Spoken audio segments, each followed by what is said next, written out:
नमस्कार। आज हम 10वें अध्याय की शुरुआत कर रहे हैं।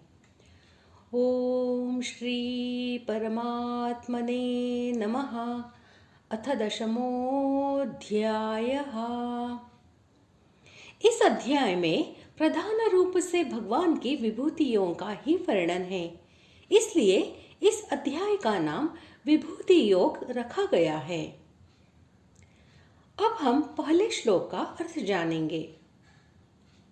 7वें अध्याय से लेकर 9वें अध्याय तक विज्ञान सहित ज्ञान का जो वर्णन किया गया, उसके बहुत गंभीर हो जाने के कारण अब पुनः उसी विषय को दूसरे प्रकार से भली भांति समझाने के लिए 10वें अध्याय का आरंभ किया जाता है।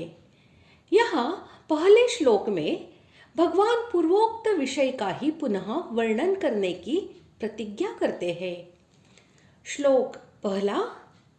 श्री भगवानुवाच भूय एव महाबाहो शृणु मे परमौ वचः यत्येहं प्रीयमाणाय वक्ष्यामि हितकाम्यया। श्लोक का अर्थ।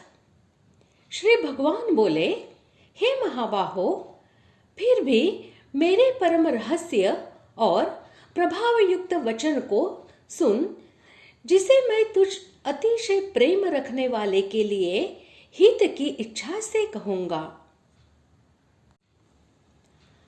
भूय पद का अर्थ पुनः या फिर होता है और एव पद यहाँ अपि के अर्थ में आया है।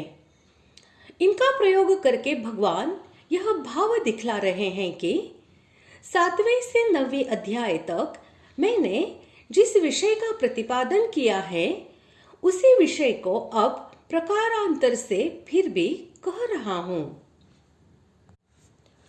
भगवान की विभूतियों को तत्व से जानने पर भगवान में भक्ति होती है, प्रेम होता है। इसलिए कृपावश होकर भगवान ने 7वें अध्याय में कारण रूप से 17 विभूतियां और 9वें अध्याय में कार्य कारण रूप से 37 विभूतियां बताई। अब यहाँ और भी विभूतियां बताने के लिए तथा भक्ति का और भी विशेषता से वर्णन करने के लिए भगवान भूय एव कहते हैं।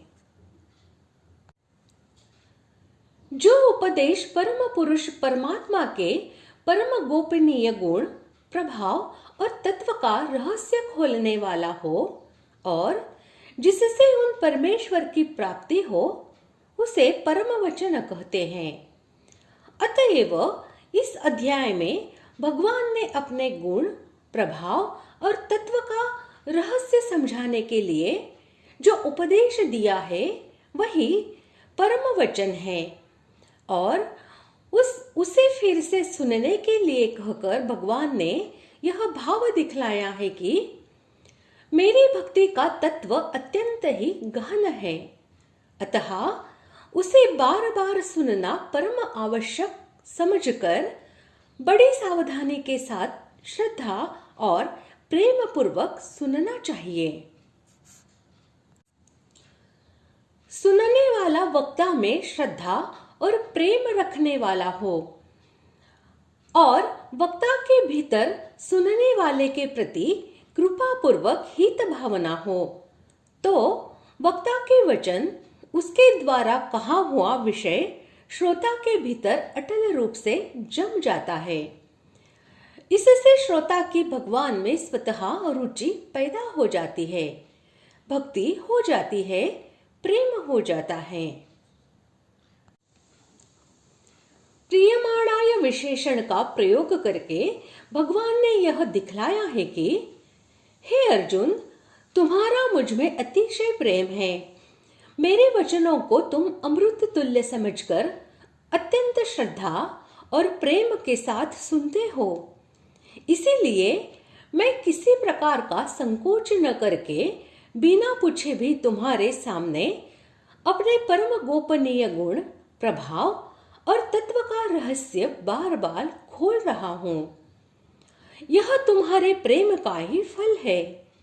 तथा हितकामया पद के प्रयोग से यह भाव दिखलाया है कि तुम्हारे प्रेम ने मेरे स्वभाव में तुम्हारी हित कामना भर रखी है, इसलिए मैं जो कुछ भी कह रहा हूं स्वाभाविक ही वे ही बातें कह रहा हूं जो केवल तुम्हारे ही हित से भरी हैं। यहाँ हित कामया पद से एक शंका हो सकती है कि भगवान ने गीता में जगह जगह कामना का निषेध किया है, फिर वे स्वयं अपने में कामना क्यों रखते हैं?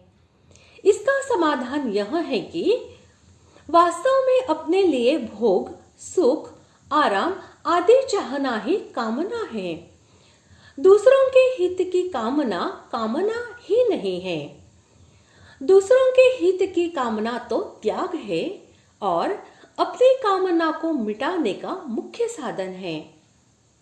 इसलिए भगवान सबको धारण करने के लिए आदर्श रूप से कह रहे हैं कि जैसे मैं हित की कामना से कहता हूं, ऐसे ही मनुष्य मात्र को चाहिए कि वह प्राणी मात्र के हित की कामना से ही सबके साथ यथा योग्य व्यवहार करे।